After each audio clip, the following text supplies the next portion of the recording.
నిరమా, నేను ఎప్పుడైతే కాలేజ్ నుంచి వస్తానో ఆ టైంలో భోజనం చేయటానికి లేకపోతే టీవీ చూడటానికి కంప్యూటర్లో గేమ్స్ ఆడటానికి వెళ్ళిపోతాను. మైండ్ పైన నాకు కంట్రోల్ అవ్వదు. ఏంటంటే ఇంకా 4 గంటలు ఎలా అయిపోతాయో తెలీదు.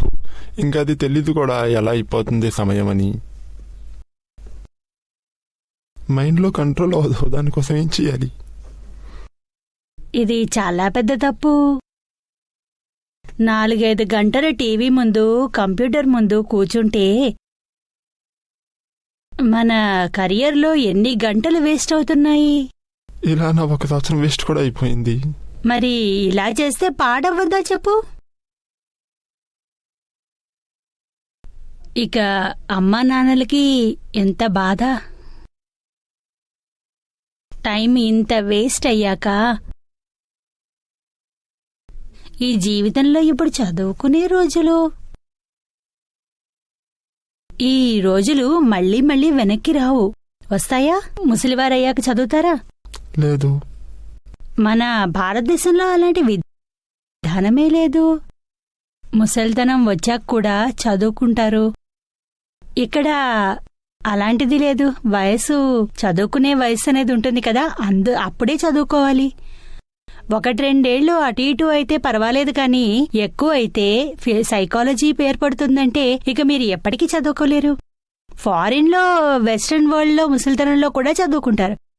అందరూ, ఎంతో మంది చదువుతారు. అది నార్మల్గానే ఉంటుంది. కానీ ఇక్కడ ఎబ్నార్మల్గా ఉంటుంది. అందరూ చిన్న చిన్న పిల్లలు, వారి మధ్య నువ్వు ముసలివారిగా కూర్చుంటే ఎలా ఉంటుంది? ఈ వయసు ఇప్పుడే చదువుకోవాలి నువ్వు. ఇక మొత్తం జీవితం అంతా ఉంది టీవీ చూడ్డానికి, ఆడుకోవడానికి. కానీ నిరుమా, ఏంటంటే మైండ్ పైన కంట్రోల్ లేదు. దానికోసం ఏం చేయాలి? ఇంకా టీవీ చుట్టాన్ని కూర్చుంటే ఇంకా ఛానల్ రిమోట్ నా చేతిలోనే ఉంటుంది. ఇంకా కూర్చుని పోతే కూర్చున్నట్టే ఉండిపోతాను. దానిపైన నాకు కంట్రోల్ లేదు. నిశ్చయించుకో. అంత స్ట్రాంగ్ నిర్ణయం ఉండాలి మనలో. టీవీ చూడాలి అంటే అరగంట, 1 గంట అలా ఉండాలి. లేదా ఏదైనా కంట్రోల్ అమ్మకి, నాన్నకి, అన్నదమ్ములకి అప్పజెప్పాలి. ఒకవేళ నేను లేవలేకపోతే టీవీ నుండి నాకు ఒక లెంపకాయ ఇచ్చి నన్ను గట్టిగా లేపండి, గట్టిగా కొట్టండి. మీకు లెంపకాయ గట్టిగా ఇవ్వాలంతే. ఆపై బాధపడకూడదు. మరి ఏదైనా ఆలోచించాలి. ఒకవేళ మన కంట్రోల్ మన చేతిలో లేకపోతే ఇంకొకరికి ఇవ్వాలి కంట్రోల్ని. ఏంటంటే చెడ్డగా అనిపిస్తుంది. మన అహంకారం అడ్డొస్తుందేమోనని. ఇంకేమిటి? తర్వాత ఏంటి అహంకారం? మనం స్వయంగా ఇంకోటి పర్మిషన్ ఇస్తుంటే ఇంకెందుకో అహంకారము? మీరు స్వయంగా వారికి ఇస్తున్నారు పర్మిషన్ని, లెంపకాయ కొట్టమని. నేను మాట వినకపోతే 1 గంట తర్వాత టీవీ ఇంకా చూస్తుంటే ఆపేయండి. 1 లెంపకాయ ఇచ్చి ఆపేయండి. ఎగ్జామ్ టైంలో అసలు టీవీ చూడనే వద్దు. 100%. 1 నెలకు ముందు నుండి టీవీ చూడ్డం మానేయి. అప్పుడే మీకు కెరియర్ ఏర్పడుతుంది. లేకుంటే టీవీ చూస్తూ కూర్చుంటే ఎంత చూస్తారో. తర్వాత దాని పరిణామం ఏమిటి? అంతే టైము మీకు మనోరంజన అవుతుంది. ఇక లాభమే ఉంది, కేవలం మనోరంజనం. నిరుమా, ఏంటంటే ఇప్పుడు నేను బీబీఎం చేస్తున్నాను బెంగళూరులో. ఏంటంటే నాకు న్యూస్ చూడాలి, అది అవసరం. న్యూస్ కూడా చూడాలి. కానీ నో డౌట్ న్యూస్తో పాటు నేను సినిమాలు కూడా చూసేస్తూ ఉంటాను. అంటే ఏంటంటే న్యూస్ వదిలే, ఇప్పుడు చదువుపై ధ్యాస ఉంచు. తర్వాతే న్యూస్ చూడు. ఇవన్నీ వంకలు. నీకు న్యూస్ చూడకపోయినా కాలేజీలో నేర్పిస్తారు కదా, అంతే చదివినా నువ్వు పాస్ అయిపోతావు. చాలా మంచిది, అంత చాలు. ఇక ఇది చేస్తే మిగతావన్నీ తొలగిపోతున్నాయి. ఇంకా చాలా ఇంకా ఉంటే గనక న్యూస్ పేపర్లో వస్తుందే కదా. అవును, బిజినెస్ పేజ్ వస్తుంది కదా, దాని చదువు. కానీ టీవీ వెంట పడకు. కానీ ఇంట్లో కూడా టీవీ చూస్తారు. ఆ టైంలో నాకు కూడా టీవీ చూడాలనిపిస్తుంది. అప్పుడేం చేయాలి? ఇంట్లో వాళ్ళకే చెప్పు టీవీ మానేయమని. నాకోసం టీవీ వద్దు. ఎవరికి చూడాలో వాళ్ళ బెడ్రూమ్లో ఉంచుకోండి. మనం కామన్ రూమ్లో ఉంచొద్దను. టీవీని మీరు బెడ్రూమ్లో మూసేసి స్లోగా పెట్టుకుని వినండి, చూడండి. ఏదైనా చెయ్యాలే మీరు. మీ మనసు అంతా డీకంట్రోల్ అయితే, లూజ్ అయితే దాన్ని స్ట్రాంగ్ చెయ్యాలే కదా.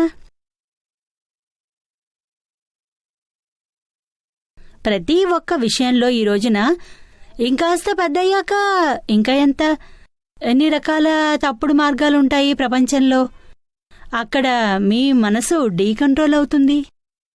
కానీ ఇలాంటి చోట్ల నేను కంట్రోల్ చేస్తాను నీరమా. నా ఫ్రెండ్ సర్కిల్లో అందరూ సిగరెట్ తాగుతారు, కానీ నాకు అలా ఇప్పుడు అనిపించదు నేను కూడా వీళ్ళతో జాయిన్ అవ్వాలని, లేకపోతే సినిమా చూడాలని. కానీ నేను థియేటర్కి ఎప్పుడు వెళ్ళను, కానీ నో డౌట్ నేను ఇంట్లో టీవీలో సినిమాలు చూస్తాను. అప్పుడప్పుడే ఏంటి, రోజూ చూస్తున్నావు? దాని పిక్చర్ కూడా మనిషికి అప్పుడప్పుడు చూస్తాడు. రోజు టీవీ ఇంట్లోనే ఉంటే చూస్తాడు, ఏముంది. అందుకే నిర్ణయించుకో గట్టిగా, దానికి లిమిట్ ఉంచుకో, లేకుంటే స్టూడెంట్ కెరియర్ పాడైపోతుంది.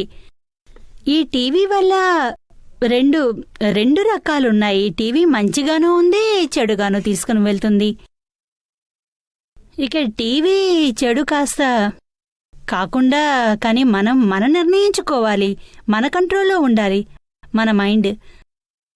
మనం ఎందుకు అంత లూజ్గా ఉంటాము? మనం ఎంత చూడాలో అంతే చూడు, ఎంత చూడాలో ఎంతసేపో అంతసేపే. మీరిలా కంట్రోల్ చేసుకుంటూ పోతే మీ జీవితంలో ప్రతి చోట మీ మనసు కంట్రోల్లోనే ఉంటుంది.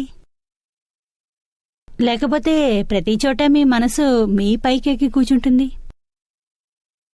తెలిసిందా? అవునండి.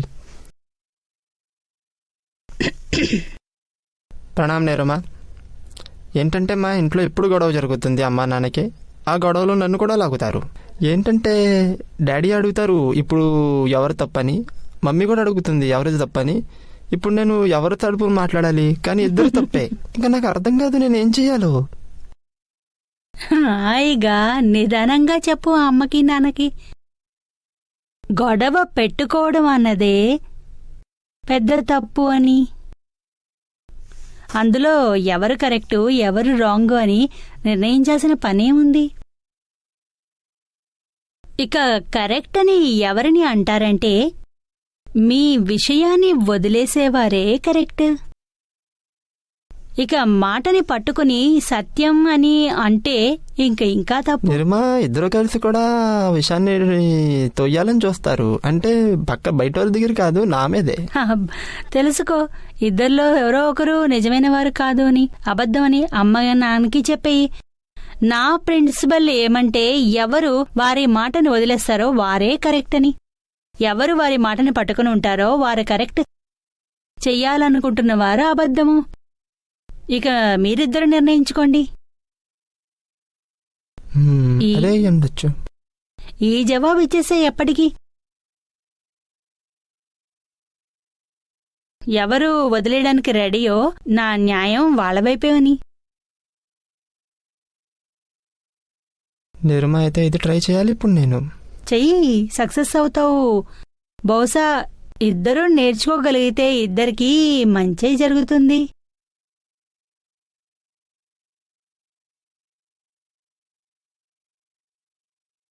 నిర్మా, నేను ఇంకో ప్రశ్న మీ దగ్గర పంపించాను. ఏంటంటే ఎప్పటి నుంచి అయితే నా కాలేజ్ మొదలైందో అప్పటి నుంచి నేను చాలా షార్ట్ టెంపర్డ్ అయిపోయాను. ఏంటంటే ఇంకా మాటలో నాకు కోపం వచ్చేస్తుంది. ఇంకా లోపల నుంచి నాకు ఒక ఆహా అయిపోయింది. అయితే నాకు కోపం వస్తుంది ఎవరైనా అంటే, ఇంకా ఎక్కువగా సీనియర్స్ పైన. ఇంకా సీనియర్ స్టార్ట్లో ఎప్పుడైతే ర్యాగింగ్ చేశారో ఇంకా తర్వాత కూడా వాళ్ళు నాతో మంచిగా ప్రవర్తించినా నేను వాళ్ళతో చెడ్డగానే ఉంటాను. కోపంలో ఏదోటి అనేస్తూ ఉంటాను వాళ్ళని. వారి పట్ల ద్వేషంతో నిండిపోయింది నీ మనసు. ఇక ఈ ద్వేషం నీకు వీటన్నిటి నుండి బయటపడేయాలి అంటే నీ లోపల ఉన్న ద్వేషాన్ని తొలగించాలి. ర్యాగింగ్ చేశారు ఎవరో, ద్వేషం ఇంకోరి పట్ల ఇలా అవుతోంది కదా. ఏంటంటే నిర్మా, అన్నిటికంటే ఎక్కువ కోపం ఇదే వచ్చింది. ఏంటంటే ఇంత మంచి కోర్సు దొరికింది మెడికల్ చేయడానికి, కానీ వాళ్ళు ఏంటంటే నేను ఏం ఆలోచించేవాడినంటే కనీసం వీళ్ళైనా మంచిగా ప్రవర్తిస్తారేమోనని, ఏంటంటే నాతోటి. కానీ కానీ వాళ్ళు ర్యాగింగ్ చేస్తే నాకు చాలా కోపం వచ్చింది. ఇంకెవరన్నా చేస్తే నాకు అంత కోపం వచ్చేదే కాదు. ఇంకా దానివల్ల నాకు ఇంకా చాలా కోపం వస్తుంది వాళ్ళ మీద, ఇంకా ఎవరి మీద అయినా కూడా. ఇప్పుడు వదిలేసేయ్. ఎవరు దోషులు కారో వారిపై ద్వేషం ఉంచుకుని ఏమిటి లాభం? ఇక నేరస్తుల్ని మీరు శిక్షించలేరు. కానీ కూడా ఏంటంటే వాళ్ళందరూ చాలా బలంగా ఉంటారు. కానీ నా వాళ్ళు ఎవరన్నా ఉంటే వాళ్ళపైన నేను అలాగా కోపడుతూ ఉంటాను. అదే తప్పు కదా, అదే తప్పు. మంచిదేమిటంటే కోపడ్డం మానేసి ఇక లోపలి శక్తిని పెంచుకో. బయట శక్తి లేనే లేదు, లోపలి శక్తినైనా పెంచుకో. దాంతో కోపం వదిలేసి దాంతో మీ చదువుపైన ప్రగతి ఉంటుంది. ఇదే ఉంచుకుంటే మనసులో ఈ భారాన్ని ఉంచుకునుంటే చదువుపై కాన్సంట్రేషన్ ఎలా ఉంచుకోగలవు? ఇంకా ఎప్పుడైతే వాళ్ళ మీద నాకు కోపం వస్తుందో ఆ టైంలో చదవాలన్న మూడే ఉండదు. ఏంటంటే వాళ్ళు ఏదైనా చెప్పాలి, వాళ్ళకి ఏదైనా చెప్పి రావాలని. ఎప్పుడైతే మూడు ఉంటుందో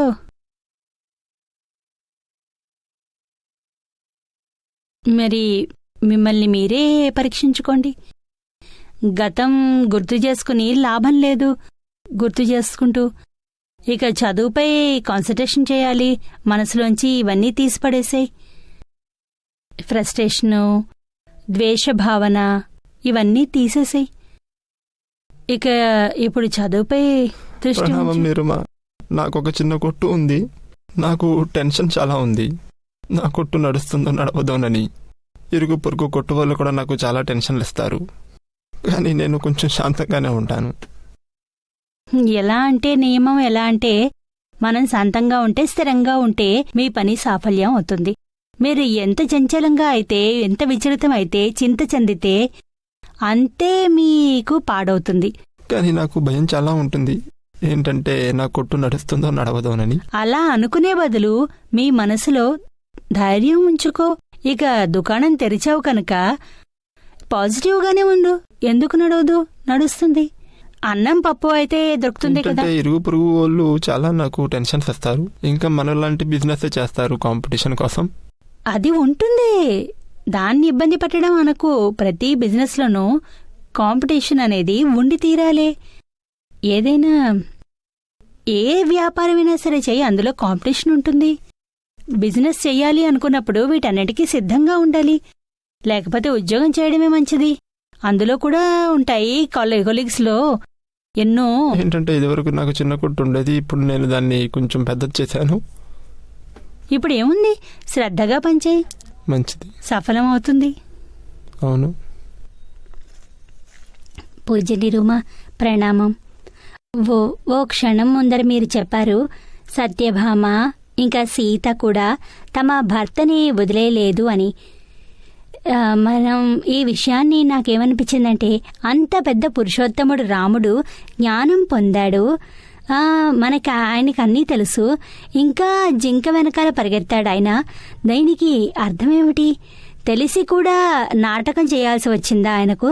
ఆయన మొత్తం జీవితంలో నాటకం ఆడారు, చేశారు. మొత్తం నాటకమే చేశారు. నాటకం చేశారు. ఇందులో స్త్రీలు ఏం నేర్చుకోవాలి? ఆయన అదే రామాయణాన్ని రచించాల్సిన పనే లేదు కదా. మహాభారతంలో కూడా గుడ్డితనం ధృతరాష్ట్రుని వల్ల మొత్తం మహాభారతం రచించాల్సి వచ్చింది. అక్కడే మరి విత్తనం పడింది కదా. దుర్యోధనుడికి అన్యాయం జరిగింది అని. దీంతో మహాభారత విత్తనం నాటారు. అక్కడ సీత జింకను కోరింది. అక్కడ రామాయణ యుద్ధం విత్తనం నాటబడింది. మొత్తం స్త్రీ నిమిత్తమే ఇదంతా జరగబడింది. ఇదంతా స్త్రీ స్వభావం రూపంలో, స్త్రీ రూపంలో. ఇది ఈమెకు బంగారు జింకపై మోహం. దాంతో బట్టలు కుట్టించుకోవాలనుకుంది. ఇంకా ద్రౌపది స్త్రీ స్వభావం దెప్పిపడడం, నోబుల్ మైండ్ ఉంచుకోలేదు మరి. వదిలేయాల్సింది? నొబిలిటీని చూపాల్సిన చోట తమ ఇంటికి వచ్చిన అతిథిని ఆహ్వానించిన వారిని దెప్పి పొడిచింది.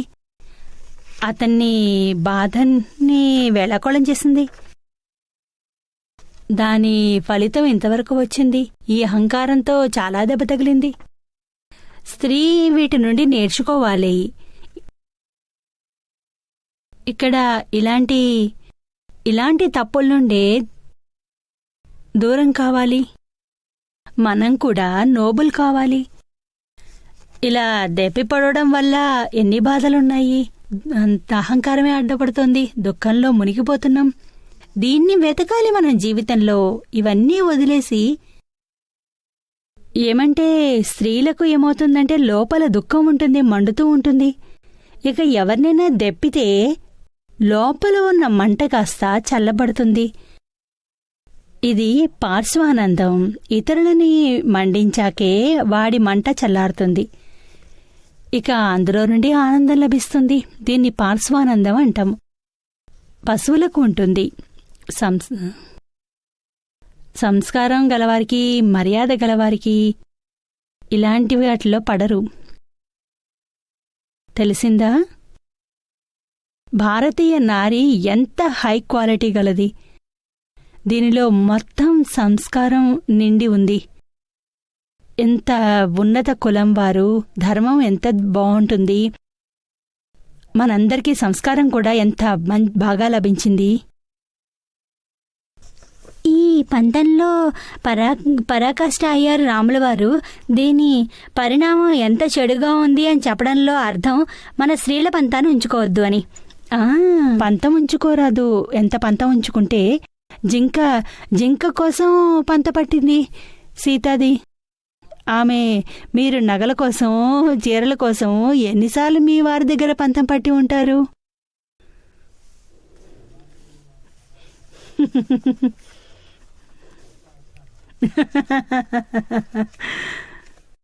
ఏంటంటే మొగుడంటాడు పూరబ్ పదండి, కానీ పెళ్ళమంటుంది పశ్చిమ దగ్గర పదండి.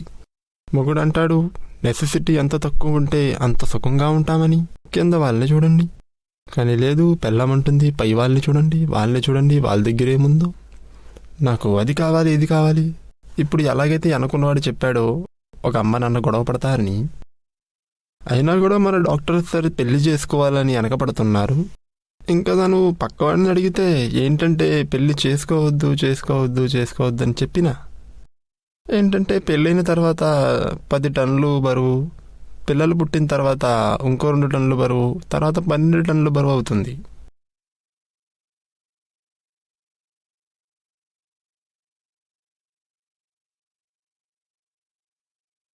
మీరు కూడా తక్కువేం కాదు కదా.